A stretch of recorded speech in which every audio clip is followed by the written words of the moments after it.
Shalom, everybody.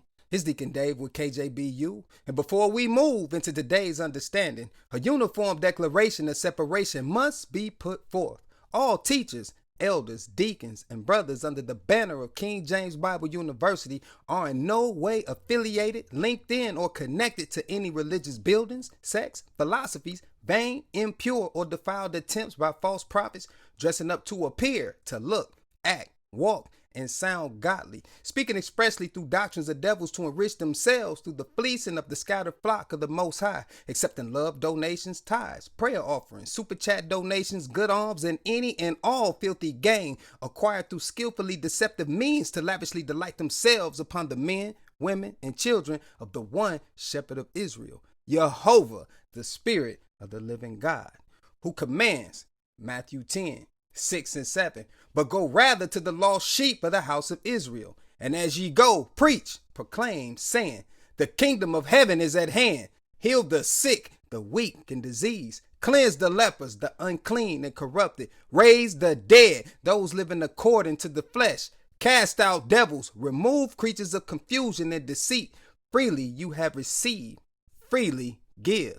And understand, these are infirmities, the illnesses and blindness one lacking the word of God Most High causes. So freely have I received the healing and cleansing of the word of God Almighty.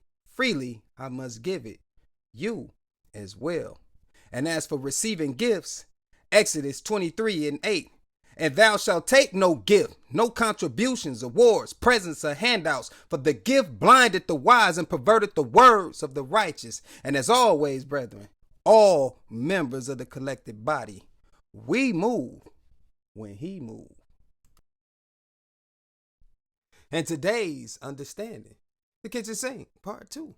Because we got to navigate the projectiles launched from it, right? So what do we have? We have the walk of a falling star, right? Including their agenda. But what is an agenda? An agenda is the underlying intentions or motives of a particular person or group. And these are the words, the claims, the decorated proclamations of an enemy. Sounding familiar, Playboy? Good. I mean, we ain't new to this arena, this area, this type of treatment, the delectable rollout, right? Because motives, the reasons for doing something, especially one that is hidden or otherwise obvious, are always the buried secret, right? The truth behind the smile. And who smiles anyway?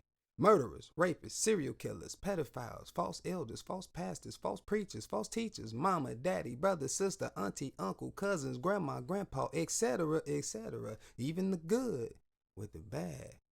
So, who can we trust? These are the true reasons to feel uneasy about a smile, right? Because everybody do it, right? It's like a cheat code. But there are many that use this against you in this matrix, right? You know, those certain individuals. Y'all know what I'm talking about. Shysters, the users of unscrupulous, fraudulent, or flat out deceptive methods to reach their goals. And unscrupulous, having or showing no moral principles, no honesty, nor fair play, right? Fraudulent, obtained or done by involving deception, especially criminal deception, right? So cheating, corruption, illegalities, right? And the immoral, those not conforming to accepted standards of morality. And those morals, the principles of right and wrong behavior, the goodness or badness of a person. And this is all according to righteousness, the way of the Most High. So to be immoral would be evil, wickedness, polluted, having no moral compass, turning everything left from right, bad from good, and bitter from sweet. Now, if the motives were obvious, meaning easily perceived or understood, we wouldn't have to uncover it, would we? No, not at all. Now, how rare is it that someone is actually about the very thing they claim? This is extremely rare. It does not occur too often, do it? More often than not, there's the overlay for the underplay. It wasn't a flip-flop is he talking about, right? The overlay for the underplay. This is better known as backstabbing, smoke and mirrors. Meaning, I distract you with my facade, the illusion and theatrical performance I put on before your very eyes, your understandings, right?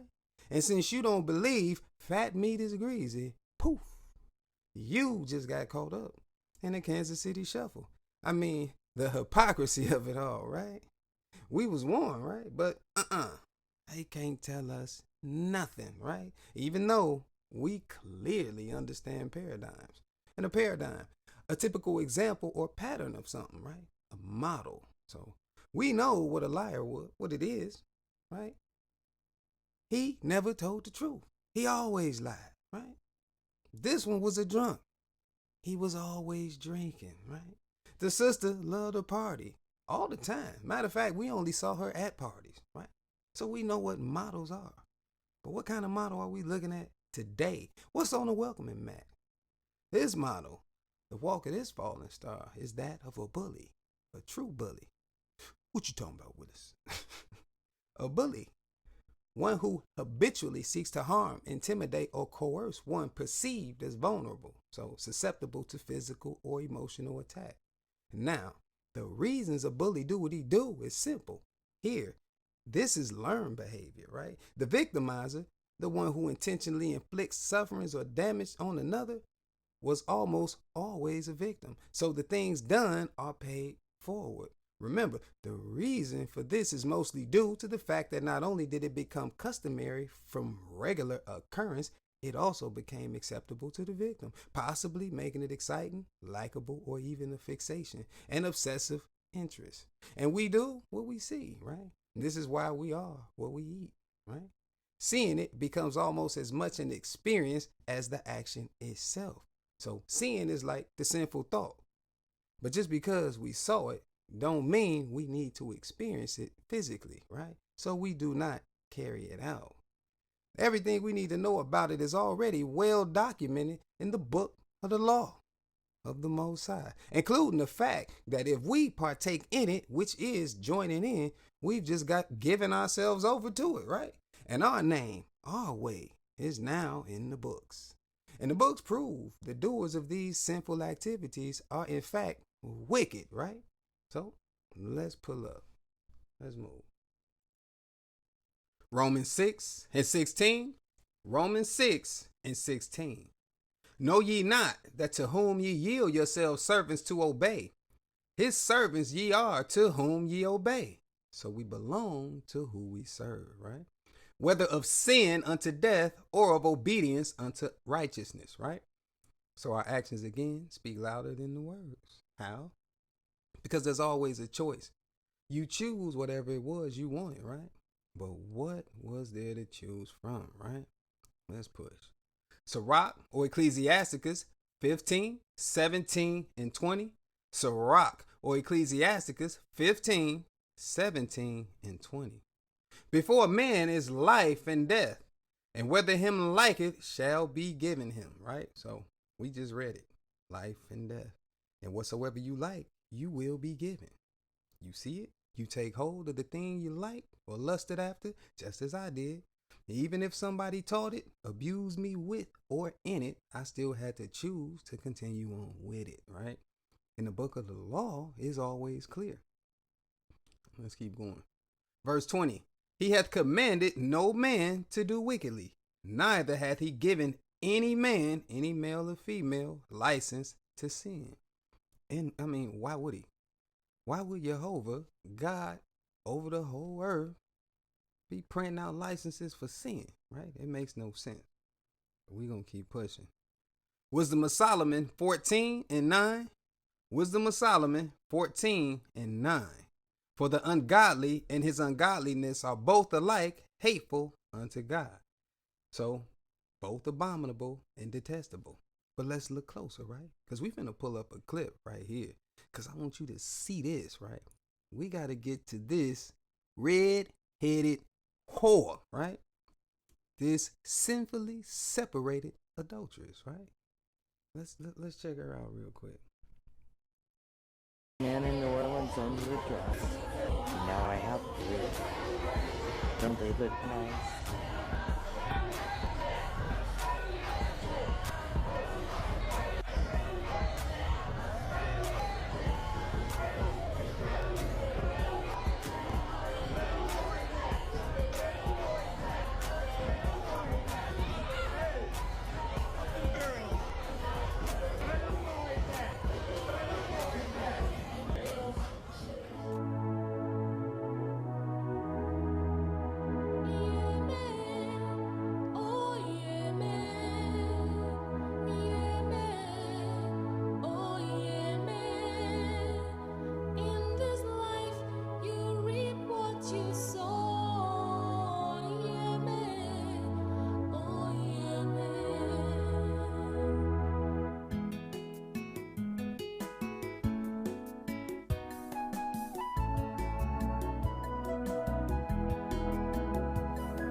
Yeah. So you saw that just like I did, right? We saw it together.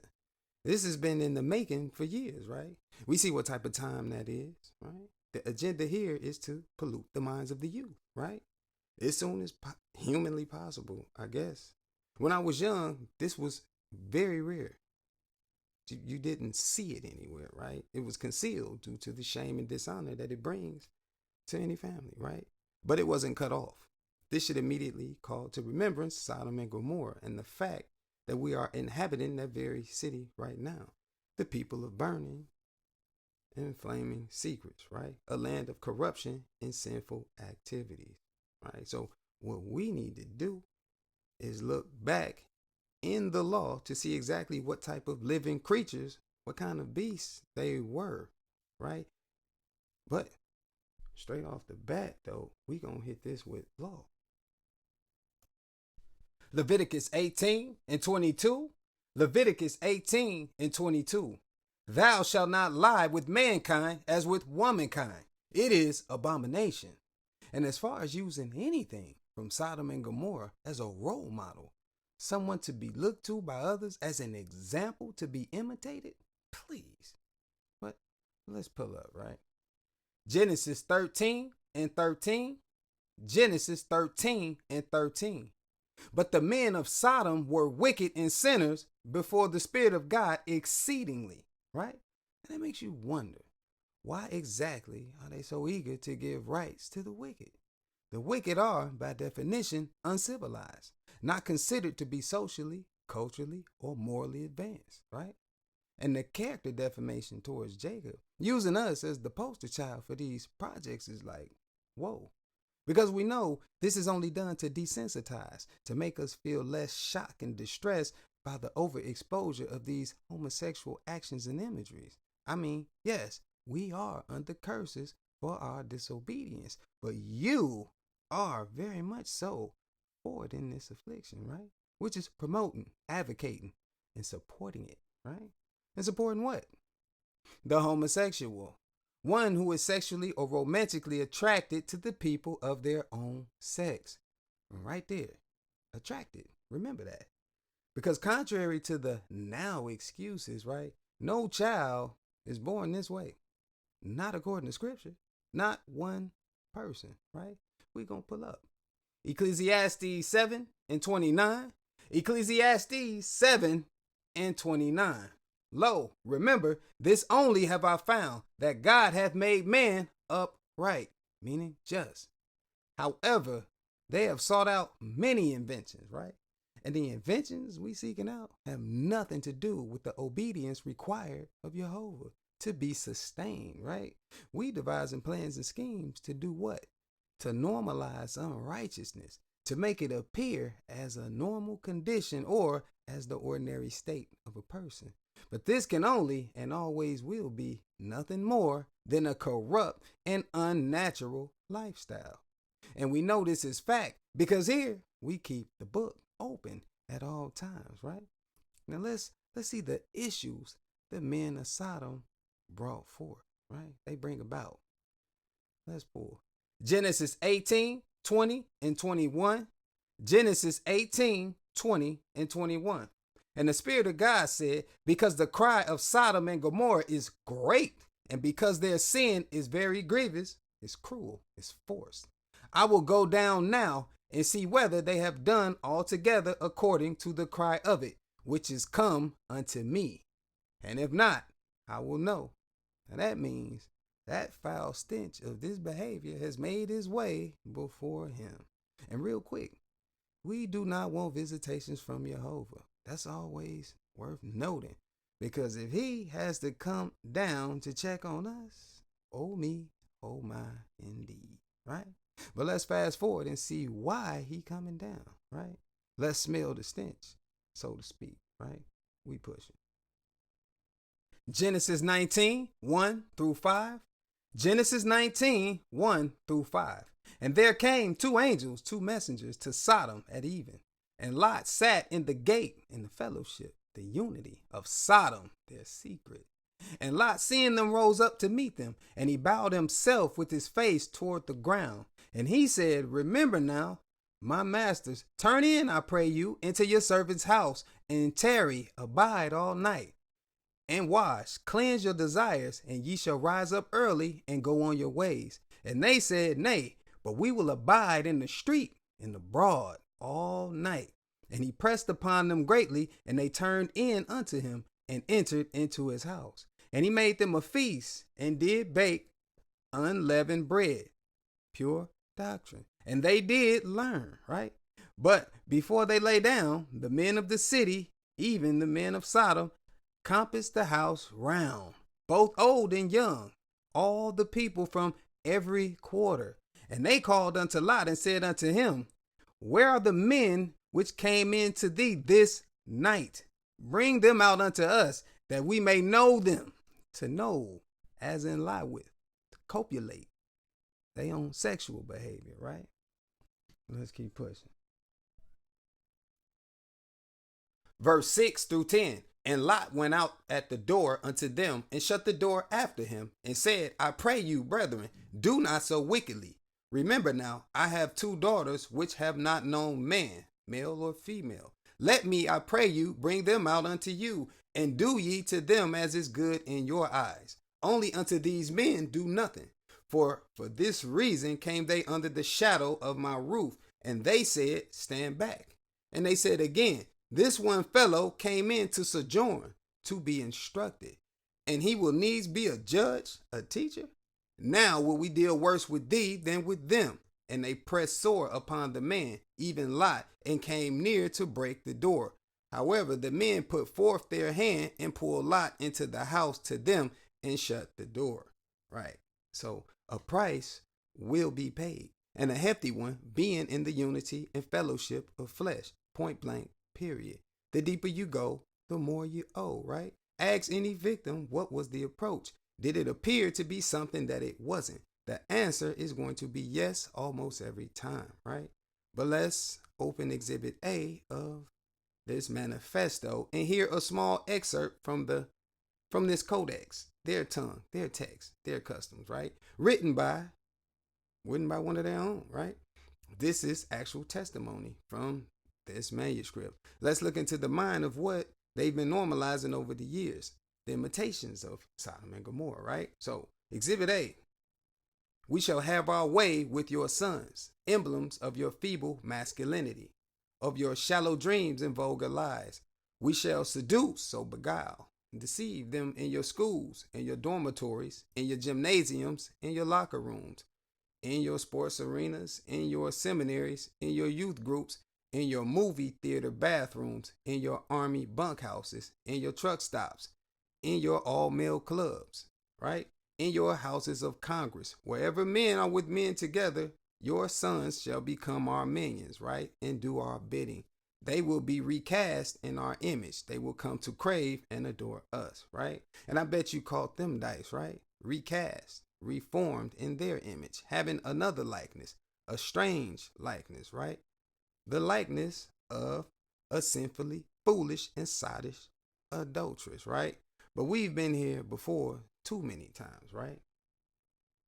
We know why we know how we got here, right? Isaiah 3:9. Isaiah 3:9. The show of their countenance, their anger, their glory, doth witness against them, and they declare their sin as Sodom. They hide it not. Woe, wrath, recompense, punishment unto their soul, for they have rewarded evil unto themselves, right? Well, let's push. Proverbs 19:2. Proverbs 19:2.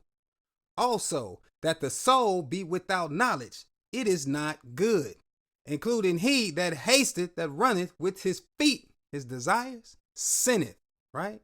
So, what are we learning here? Around every corner we turn, every foot of this red carpet, there's a boundary stone, a marker, a dividing belief.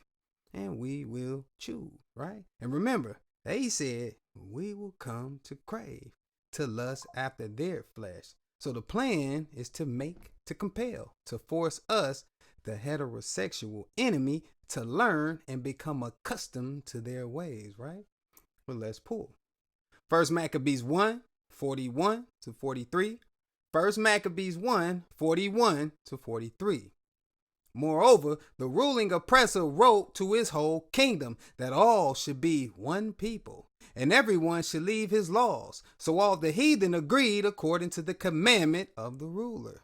Right? Yea, many also of the Israelites consented to his religion, his beliefs, his practices, right? And sacrifice, established covenants unto idols, and profane the Sabbath, right? And let's keep pushing.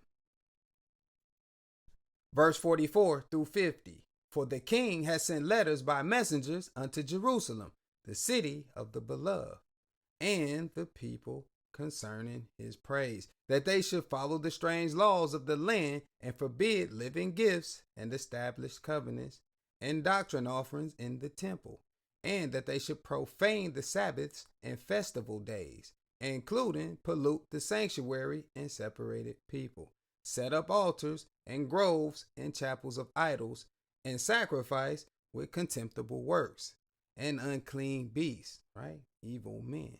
That they should also leave their children uncircumcised and make their souls abominable with all manner of uncleanness and profanation, to the end they might forget the law and change all the ordinances. And whosoever would not do according to the commandment of the king, the ruler, he said he should die, right?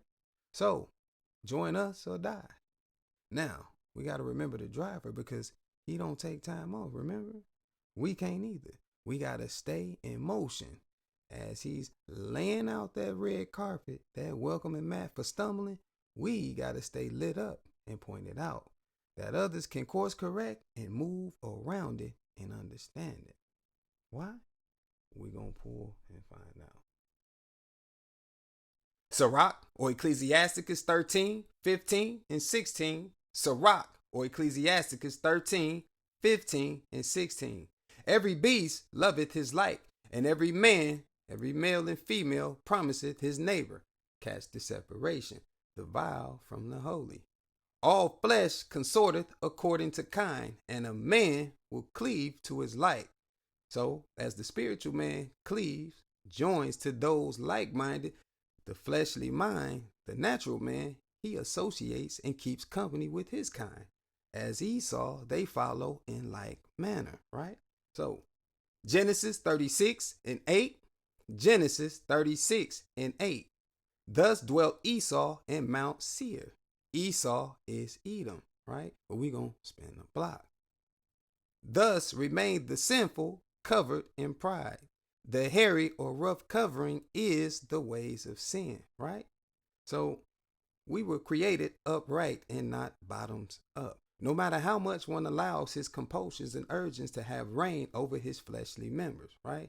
Now, this particular pathway is not without friends, right? You have those who support their rights. And let's be clear, this is not regarding natural rights. This is concerning things they want and lust after, right? These being strange, devilish, altered, heathen.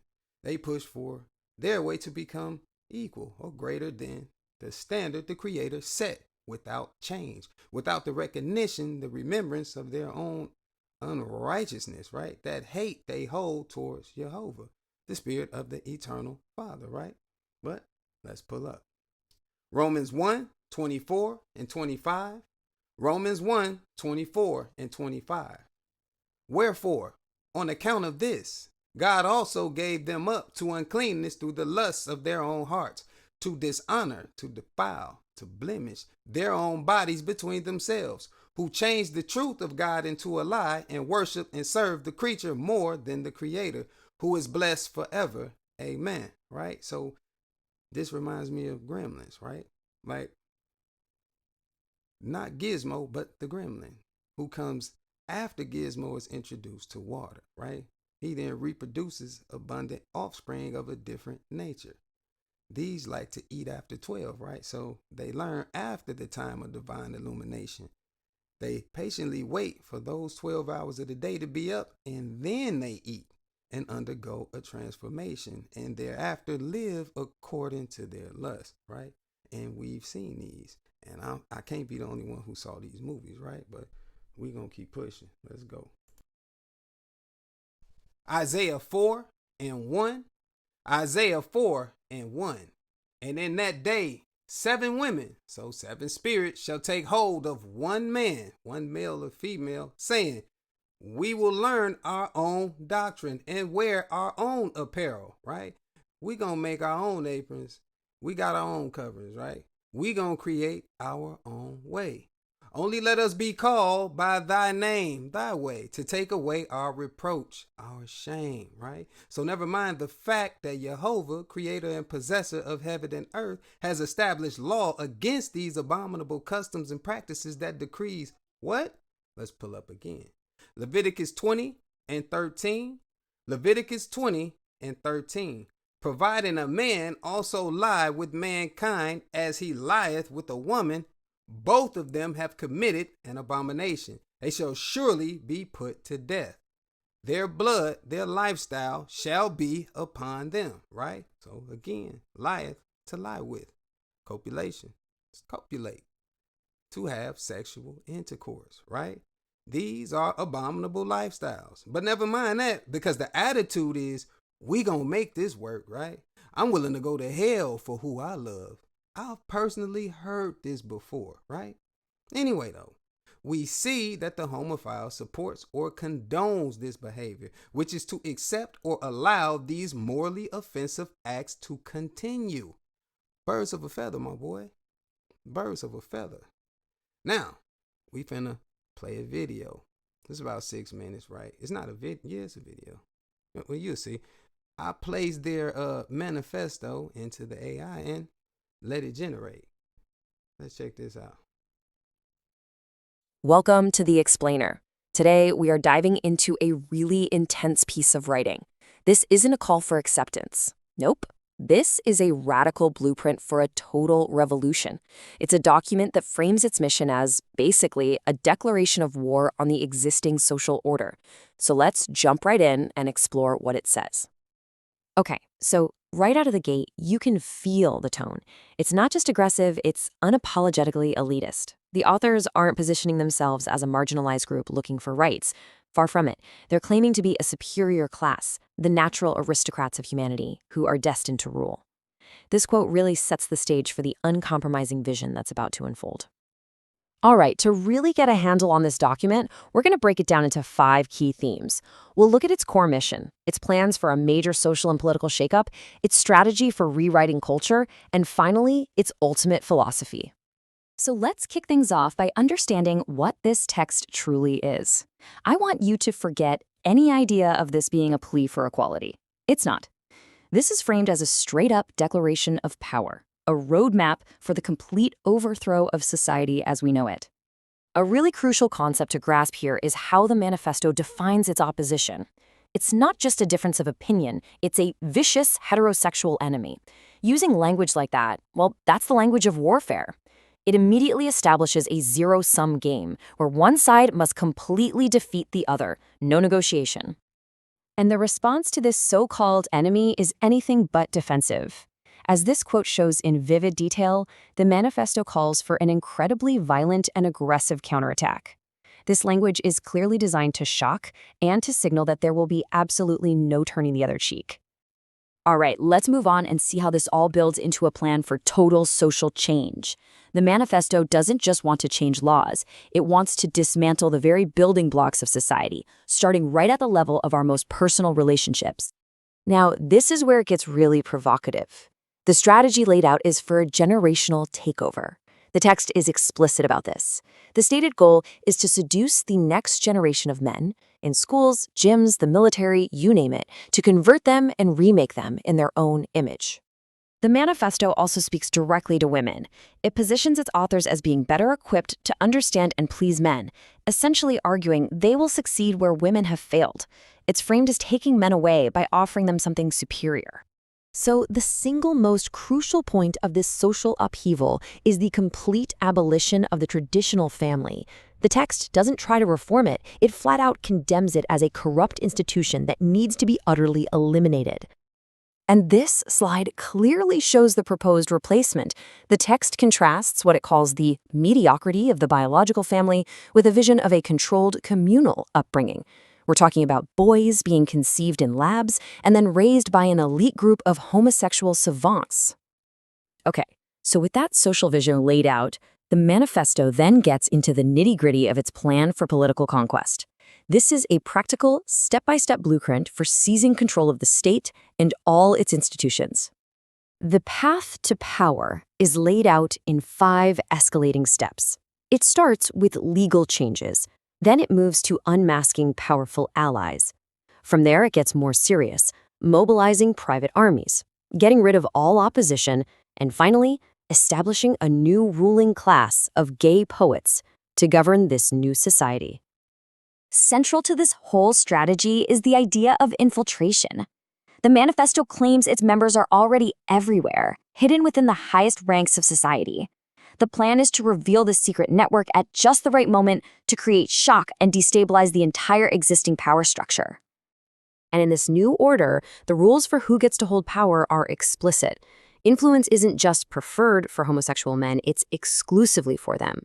Heterosexuality is actually described as a contamination that automatically disqualifies a man from any position of influence. But political and social control are not enough. The revolution described here is meant to be total. It extends right into the very soul of society, its art, its history, and its values.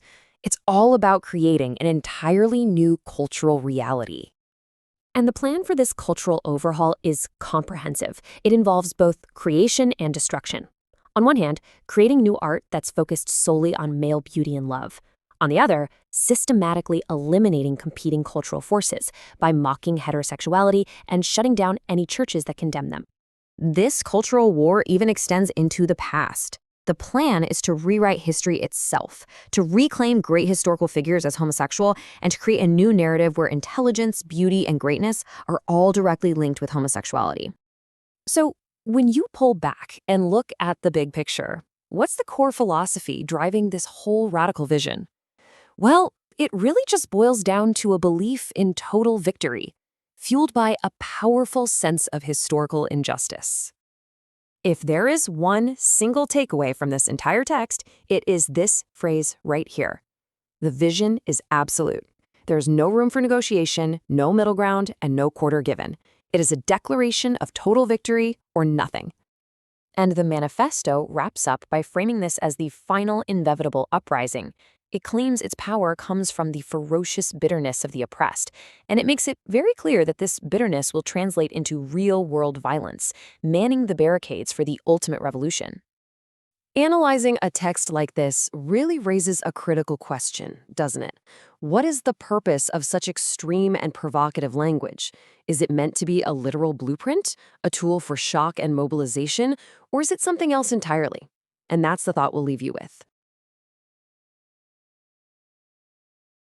Now, y'all heard what I heard again. And I didn't make any of this up. This was personally sent to me over 20 years ago, right? But we see the relevance, right? So let's see the outcome for these proven tactics and proclivities, right? These regularly chosen tendencies, laced with urges that keep us a liability unto ourselves, using these particular ways and living in these conditions, right? Let's pull.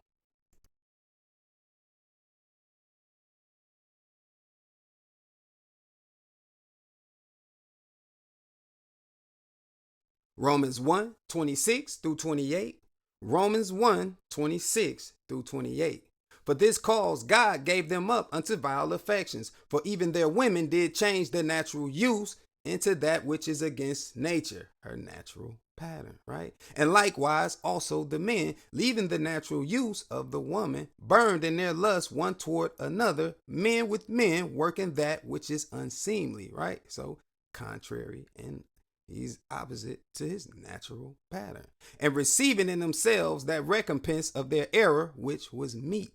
And even as they did not like to retain, to keep, to remember, and to embrace God in their knowledge, God gave them over to a reprobate mind to do those things which are not convenient.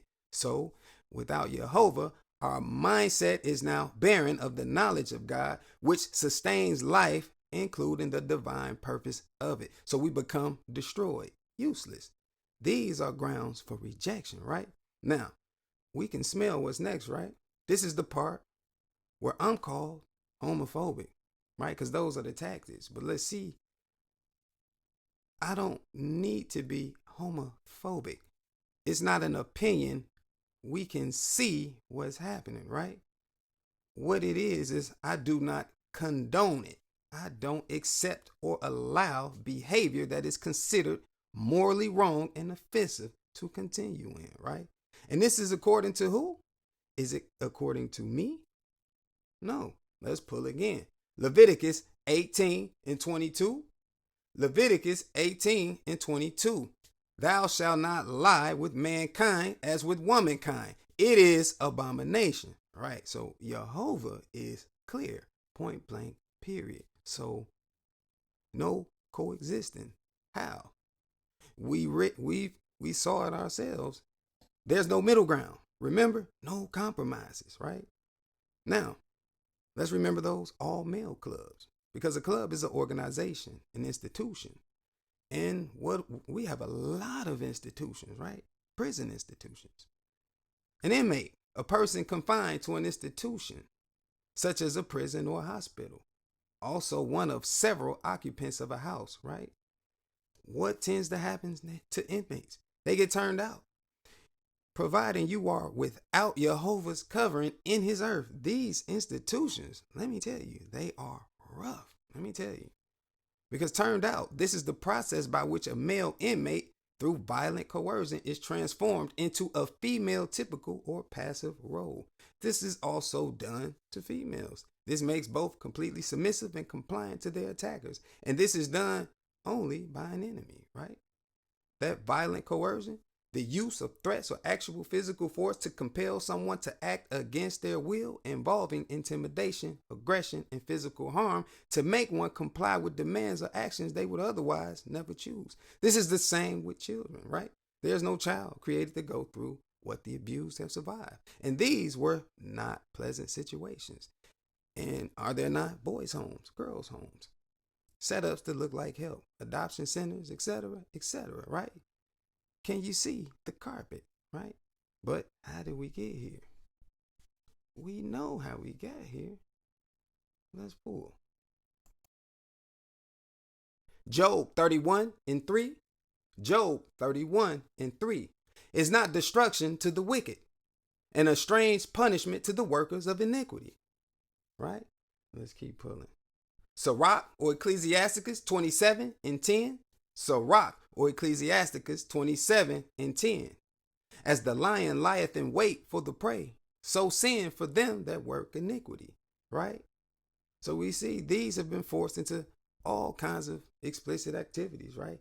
Acting in complete compliance with their oppressors, right? Predators, tyrants, bullies, all the same to me, right? So we see tactics.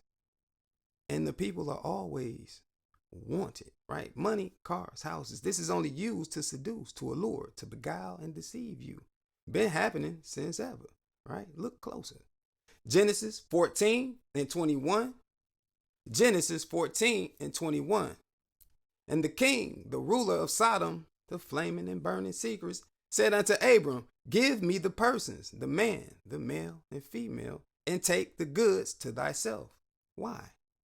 Because money is a side effect. It's a byproduct of a sinful multitude in the hands of a tyrant, of an oppressor, right? These unauthorized lifestyles are not permitted, granted, nor will they ever be accepted by the Spirit of God, King of Israel. We have to remember the Spirit of God is the healer of our infirmities. And this is an infirmity, right? This is a weakness unto you. Because of this, you are vile, corrupted, and are become a creeping thing, prancing about, seeking whom you may destroy. Why? Because misery loves company. And rather than learn from this example, this model of what not to do, we continue to find joy in it, right? But let's pull. Jeremiah 4:22. Jeremiah 4:22. For my people is foolish. They have not known me. They are sottish children, and they have none understanding. They are wise to do evil, but to do good they have no knowledge. right? And we gonna keep pressing. Let's go. Proverbs 5:20. Proverbs 5:20. And why wilt thou, my servant, be ravished, wasted, and destroyed with a strange woman, this unrighteous spirit, and embrace, uphold, and retain the bosom of a stranger, right? So the goal is to be weaned and spiritually drawn from these paps, the breasts of this strange woman, this unrighteous spirit. How? Through the divine provisions and cares administered by the one good shepherd of Israel, King Eternal, Jehovah of hosts. So, you have the laws, you have the examples, the outcomes, the whens, the wheres, the hows, the why. You're not dead if you're breathing and you're listening. So, it's time to choose to witness your moment and leave wherever you at, because the truth ain't taught everywhere and nobody looks up and finds it, right? We are lost. Jehovah created the world and everything in it and retrieved us from a lost state of mind, being scattered, right? So wherever you are, if they don't answer every question concerning life out of the one book, this KJV, this 1611, let's pull up. Sirach or Ecclesiasticus 21:2. Sirach or Ecclesiasticus 21:2. Flee from sin as from the face of a serpent. For if thou comest too near it, it will bite thee. The teeth thereof are as the teeth of a lion, slaying the souls of men, right? So get as far away as possible, because there's much work to be done and plenty of sleep to lose. And remember this, you're not alone at all. Everybody out was drawn out. Watch this. Let's pull. Romans 3:23. Romans 3:23. For all have sinned and come short of the glory of God. Right? So it may be a long road ahead for you, but you ain't the only one traveling it. So watch this. 2 Ezra 9:13. 2 Ezra 9:13. And therefore, for this reason, be thou not curious how the ungodly shall be punished and when, but inquire how the righteous shall be saved, whose the world is and for whom the world is created. But how you gonna do that, right? Let's pull and see. Let's get to it. Jeremiah 3:15. Jeremiah 3:15. And I will give you pastors according to mine heart, which shall feed you with knowledge and understanding, right? So come learn, pick a flavor. I guarantee whatever you want is here. Where?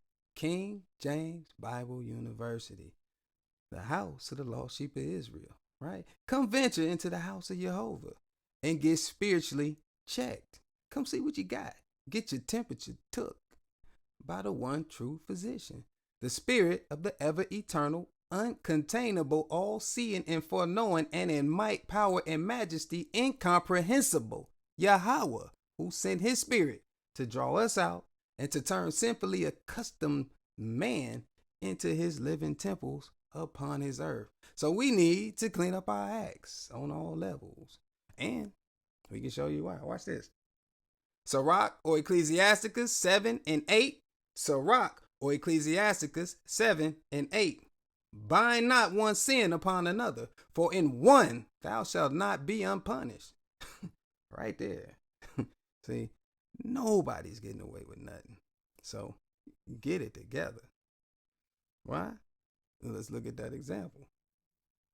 Jude 1:7. Jude 1:7. Even comparing Sodom and Gomorrah and the cities about them in like manner, right? So those people round and about them in like manner, giving themselves over to fornication and going after strange flesh. So unrighteous works are set forth for an example, suffering the vengeance of eternal fire. Right. I don't want none of that. You shouldn't either. So we're going to pull this last one to sum it all up. Ecclesiastes 12:14. Ecclesiastes 12:14. For God shall bring every work into judgment with every secret thing, whether it be good or whether it be evil, right? So if that ain't enough for you to get it together, something wrong with you. Can't get right. You know what I'm saying? But with that, it's been an honor and a privilege to serve you. Shalom, y'all.